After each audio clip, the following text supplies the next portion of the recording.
అందరికీ నమస్కారం అండి. మరి గన్నవరం నియోజక ప్రజలకు, మరి 4 మండలాల ప్రజలకు, మరి గ్రామ కార్యకర్తలకు అందరికీ నమస్కారం తెలియజేస్తున్నాను. నిన్నటి రోజున ఒక సంఘటన జరిగిందని చెప్పి ఈ టీడీపీ వాళ్ళు పదే పదే ఏదో డాక్టర్ గారు ఇంటికి వచ్చేసేసి డాక్టర్ గారు వచ్చేస్తున్నారు అని చెప్పి ఏదో చెప్తున్నారు. ఒకటి చెప్తున్నాము, వైఎస్ఆర్ కాంగ్రెస్ పార్టీ అంటే దుట్టా కుటుంబం అంటే వైఎస్ఆర్సీపీ. జగన్మోహన్ రెడ్డి గారు కాంగ్రెస్ పార్టీ వీడిని కానుండి బయటకు వచ్చిన తర్వాత జగన్మోహన్ రెడ్డి గారు జైలుకి వెళ్ళిన కానుండి బయటకు వచ్చింది ఎవరంటే డాక్టర్ దుట్టా రామచంద్ర గారు.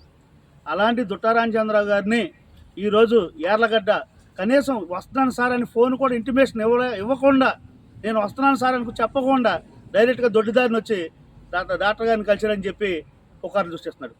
ఒకటే ఈ నియోజకవర్గంలో చెప్తున్నాం, యార్లగడ్డ వెంకటరావు గారు, నువ్వు ఆల్రెడీ ఈ వైఎస్ఆర్ కాంగ్రెస్ పార్టీని చీల్చి పిప్పి చేసేసావు, అయిపోయింది అక్కడికి.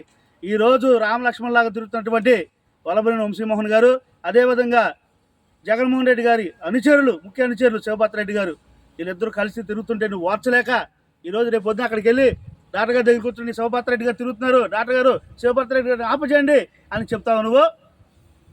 ఈ మీడియాలకు చెప్పి ఈ మీడియాలో ఫోకస్ చేసుకుని బ్రతుకుతున్నావు నువ్వు. ఖబర్దార్ యార్లగడ్డ వెంకటరావు, ఇంకొకసారి చెప్తున్నాం, ఇదే డాక్టర్ గారికి ఎమ్మెల్సీ పదవి రానికుండా అడ్డుపడింది నువ్వు కదా. సాక్ష్యాధారాలతో మాకు ఉన్నాయి, అన్నీ ఉన్నాయి. ఇంకోటి చెప్తున్నాం, ఈరోజు ఈ నియోజకవర్గంలో డాక్టర్ దుట్ట సీతామహాలక్ష్మి మాకు అక్క తిరుగుతుంది, నియోజకవర్గం అన్నిటి కూడా తిరుగుతుంది. మేము వంశీ గారిని గెలిపిస్తాం. ఇంకోటి చెప్తాం, ఇక్కడికి వచ్చేస్తున్నారు మాకే ప్రచారం చేస్తారు డాక్టర్ గారు అంటే నీ కళ్ళబొల్లి మాటలు ఎవడు ఇక్కడ ప్రజలు ఎవడు ఎండరు దయచేసి. ఎందుకంటే డాక్టర్ గారు అంటే వైఎస్ఆర్సీపీ అంటే డాక్టర్ గారు. కాబట్టి నీ అవాకులు చవాకులు బయట చూసుకో.